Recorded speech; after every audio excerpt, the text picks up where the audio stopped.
Hello, my name is Doug Lazier. Thank you for joining me for this demonstration of Sage Budgeting and Planning. I'll try to make this a short, high-level demo, and if you find that the software looks like it might fit your needs, then you definitely want to see about getting a more detailed demonstration, and we can also discuss your specific needs at that time. So the Sage Budgeting and Planning has been a Sage offering for more than 15 years now.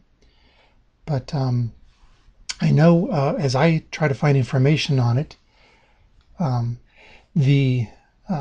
find more information when I'm searching on the original name, Active Planner. A few years ago, Sage did a rebranding and changed the name. So I've had a little bit of trouble at times finding information on the new name. So you might want to try searching on the original name, Active Planner. Well, the budgeting and planning tool works with a variety of different Sage General Ledger systems. Sage 100, 300, 500, X3. We've used it with Timberline and MIP, as well as many other GLs that are not branded by Sage. So the software stores its data exclusively in the Microsoft SQL Server database engine. The general ledgers that it interacts with, though, come in a variety of database engines. So the way it gets around that is it allows us within the software to define an import to bring in the chart of accounts from your underlying general ledger, as well as the historical actual balances. Now, once we have those the balances and chart of accounts imported, then we can start to define our budgeting methodology very quickly and easily in the tool. So the software does implement a spreadsheet-like interface. So it's a very familiar interface for developing a budget solution. It's not Excel, though it is has a lot of similarities to it. Our rows and our columns and cell formulas that we use to do the mathematics we need to calculate our budgets. In this case, you can see we adding up all the rows to calculate total revenue, total cost of goods sold, simple math to create our net revenue. Same thing for our expenses, and simple math to calculate overall profit and loss. So yes, it has a lot of the same functionality and methodology as a spreadsheet, but it's not Excel. It's developed specifically for the budgeting, and as such, there are some things that it can do that Excel can't do easily. So let's explore a few of those. So the first one I wanted to look at is the concept that the tool that we're looking at right now, the budgeting planning, is the client server version that the finance team would use to develop the plan sheets. That's what we call our budget entry sheets, plan sheets, to manage the budget process. But this is where it differs from Excel in that the methodology that we use for our department managers, our cost center managers, to interact with these budget sheets is it uses an interface through Microsoft Internet Explorer. So we can open up our web browser and open these same plan sheets that are being developed and stored in budgeting planning. So in the Excel world, we're typically emailing out our spreadsheets, getting copies of them back again, and having to manipulate all of those. In Sage Budgeting and Planning, there is only one copy of our plan sheet that's stored in the SQL database. And when our end users, our department managers, cost center managers, open up those plan sheets, they're opening up the exact same version, the exact same file that we created in budgeting planning. So there's no emailing stuff back and forth. And the file that we interact with here is the same file, the same look and feel as what we've developed in budgeting planning. And the other small thing we have here is that the permission is maintained in this tool, so that our end users are only seeing those plan sheets where we've given them permission to interact with the plan sheets. So they're only able to see and to open and to modify those plan sheets that we want them to see. So we maintain our permissions to give us that security. Okay, let's drop back to the budgeting planning tool for a moment. And another place where this tool differs from a typical Excel implementation is in the way we develop the plan sheets.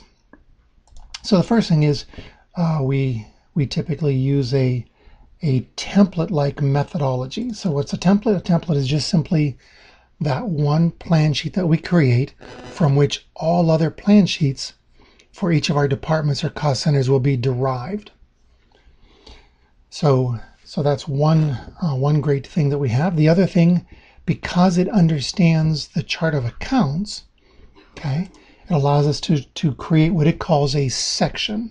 A section is just simply a named range of accounts.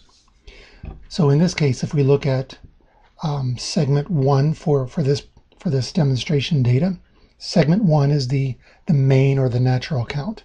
So our revenue range would be all of the 4,000s, 4,000 through 4,999. That would be the correct range for revenue. And a similar definition for cost of goods sold, salary, and expense. So we can define our section based on the chart of the range of the chart of accounts. The other thing is, because it understands the chart, is we can also mask the other segments as they would apply to the departments or cost centers that we need to generate. And so what that does for us is it makes it very simple for us to create a very simple list of every sheet that should be created or derived from that template. So here we're going to create this plan sheet, give it this description, assign it to this person, and as it is creating the plan sheet, it's going to replace those question marks, the masking, with these values. And what that does then is that allows the software to very easily create a set of unique plan sheets so that it looks at the chart of accounts and creates all of the accounts within that range for the designated department or cost center. And it'll do that as it's creating every one of those plan sheets from the template. So every department, every cost center gets the same budget methodology, the same look and feel, but it fills in a unique set of accounts based on the range and the masking that we've specified. The other thing that the software does to help us out is, because we've also tied it to the historical information, it allows us to very easily populate that historical information in the plan sheets.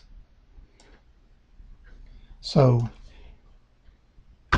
here we have a definition that we want our plan sheet to populate with historical actuals from January through December. And we are able to use what it calls the calculation engine to have it automatically populate these cells with the balance information from our general ledger data.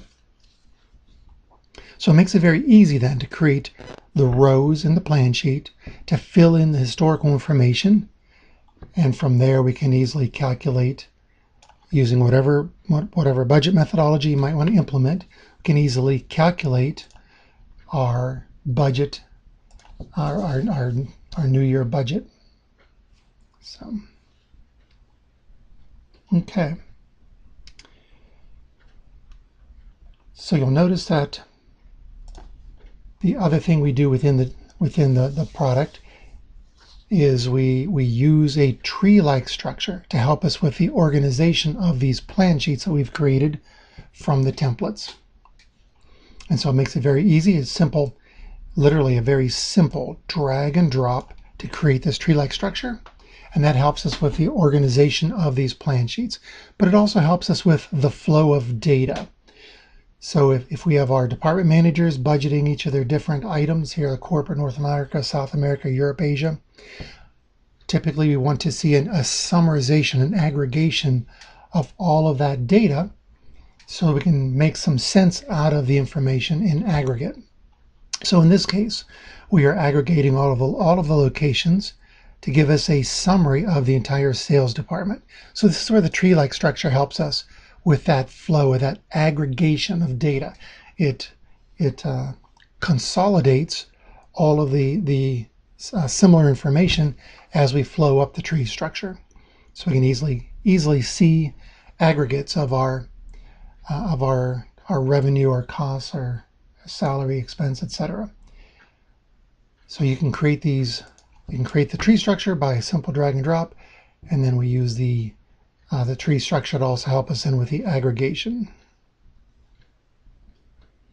Now, once we finished the budget cycle, this is another place where the budget and planning tool helps us quite a bit over a typical Excel methodology, is that it has the ability to go through the many different plan sheets and automatically gather up the resulting budget dollars. So we call that the update balance routine. So it'll go through all of the different plan sheets, gather up the budget dollars, and it moves it over into this thing that we call the resulting balances, where it's gathered all of the budget balances together. And it's from the resulting balances then that we write the information back into the general ledger's budget tables. From there, we use the standard GL reporting to make our budget actual variance reporting. So at a high level, that's the Sage budgeting and planning tool. Again, if it looks like it makes sense for you in your environment, then let's have a discussion or do a much more detailed demonstration. Thank you.